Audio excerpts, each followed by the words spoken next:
अस्सलाम वालेकुम students, class 9 physics और हमारा लेक्चर है आज का लेक्चर नंबर 36, जिसमें हमने चैप्टर नंबर 6 में मेजर सोर्सेज ऑफ एनर्जी को डिस्कस करना था, जो हम कर रहे थे। आज हम उसके नेक्स्ट टॉपिक को पढ़ते हैं। स्टूडेंट, हमारा अगला टॉपिक है एनर्जी फ्रॉम वाटर, कि वाटर से हासिल होने वाली एनर्जी क्या है। स्टूडेंट्स, वाटर से हासिल होने वाली एनर्जी एक चीप एनर्जी की कैटेगरी में आती है। मतलब इसमें हमारी जो एक्सपेंसेस लेवल है वो काफ़ी हद तक कम हो जाता है। मीन्स कि अगर हमने एक बार सेटअप लगा लिया तो we can generate enough amount of energy so that we can produce a lot of energy to accommodate our country expenditures. Cheap dams are constructed. Dams का काम क्या होता है? डैम मुख्तलिफ पर्पसेस के लिए इस्तेमाल किए जाते हैं। ये फ्लड को कंट्रोल करता है, ये इरिगेशन पर्पस के लिए इस्तेमाल किया जाता है, और डैम की मदद से गेट करने वाले हासिल होने वाली एनर्जी को यूज़ करते हुए हम इलेक्ट्रिसिटी जनरेट करते हैं।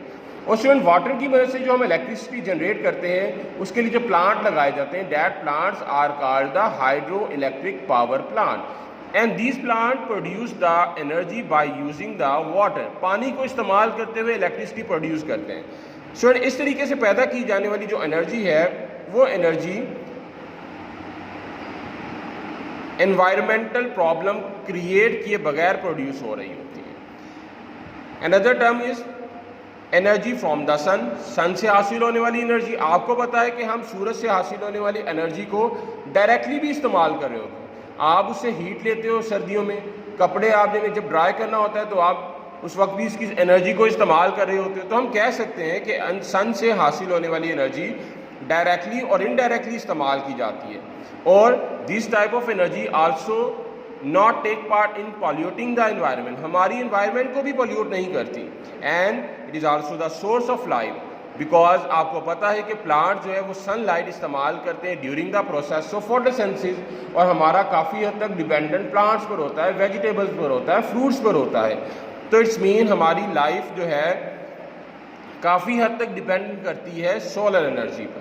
स्टूडेंट, इसके अलावा डायरेक्टली तो हम इसकी हीट को इस्तेमाल कर लेते हैं, लेकिन इनडायरेक्टली अगर हम सन एनर्जी को इस्तेमाल करें तो हम उसकी मदद से इलेक्ट्रिसिटी प्रोड्यूस कर सकते हैं by using the solar cell और सोलर प्लेट्स और सोलर पैनल्स।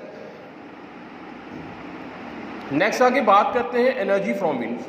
हवा से हासिल होने वाली एनर्जी को भी हम इलेक्ट्रिसिटी प्रोड्यूस करने के लिए इस्तेमाल करते हैं।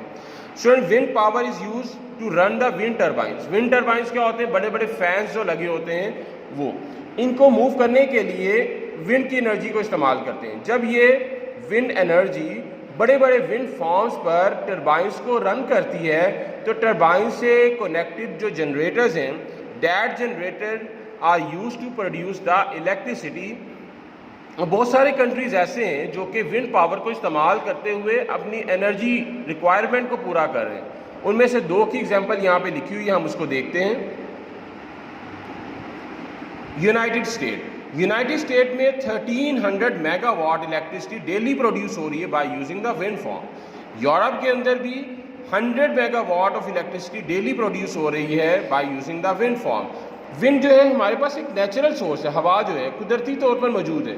हम इस एनर्जी को इस्तेमाल में लाते हुए अगर इलेक्ट्रिसिटी प्रोड्यूस कर रहे हैं तो हमारे पास इनिशियल सेटिंग कॉस्ट जो है वो थोड़ी सी एक्सपेंसिव है, लेकिन उसके बाद हमारा जो इलेक्ट्रिसिटी प्रोडक्शन का मेथड है वो काफ़ी हद तक चीप हो जाता है।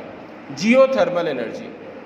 सुन, जियो का मतलब होता है अर्थ, थर्मल का मतलब होता है हीट, यानी अर्थ की हीट को इस्तेमाल करते हुए जो एनर्जी प्रोड्यूस की जाती है, that energy is called the geothermal energy. Student, ज़मीन के नीचे हॉट मेल्टन मैटर होता है, हॉट मोल्टन मैटर होता है, that molten matter is called magma.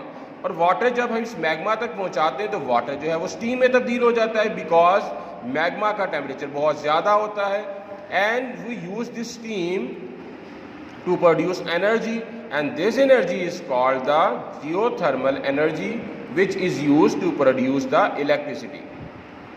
इस तरीके से मैग्मा की हीट को इस्तेमाल करते हुए हम क्या करते हैं? इलेक्ट्रिसिटी जनरेट कर सकते हैं। हमारे पास एक और मेथड है जिसको कहते हैं बायोमास एनर्जी। इससे ह्यूज लेवल पर तो नहीं, मतलब एक लोकल लेवल पर आप इलेक्ट्रिसिटी की प्रोडक्शन कर सकते हो। Biomass energy, biomass basically plant और एनिमल के वेस्ट हैं जिनको जलाकर एज आ फ्यूल हम इस्तेमाल करते हैं, मतलब इनको बर्न करते हैं तो एज आ फ्यूल इस्तेमाल करते हैं। And this energy is use to generate the electricity at a very small level. गाँव में देहातों में भी इस पर्पज़ को इस मेथड को इस्तेमाल किया जाता है इलेक्ट्रिसिटी प्रोड्यूस करने के लिए। आइए बुक से देख लेते हैं आपने क्या काम करना है। स्टूडेंट, हमारा आज का टॉपिक था एनर्जी फ्रॉम वाटर, फिर हमने डिस्कस किया एनर्जी फ्रॉम सन, देन उसके बाद हमने डिस्कस किया विंड एनर्जी, देन हमने डिस्कस किया जियोथर्मल एनर्जी, फिर हमने बात की एनर्जी फ्रॉम बायोमास। यहाँ तक था आज का हमारा लेक्चर। जी स्टूडेंट, हमने जो टॉपिक स्टार्ट किया था पानी से हासिल होने वाली एनर्जी, हमारा पहला टॉपिक था। फिर हमने बात की सन से हासिल होने वाली एनर्जी, इसके बारे में डिस्कशन की। देन हमने इसके बारे में बाद में पढ़ा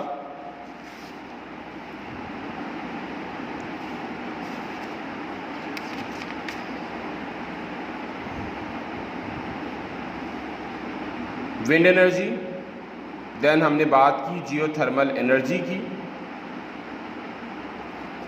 उसके बाद हमने बात की बायोमास एनर्जी की। ये तो थे आज के हमारे लेक्चर के टॉपिक्स। नेक्स्ट लेक्चर में अगले टॉपिक के साथ हाजिर होऊंगा, तब तक के लिए अल्लाह हाफिज़।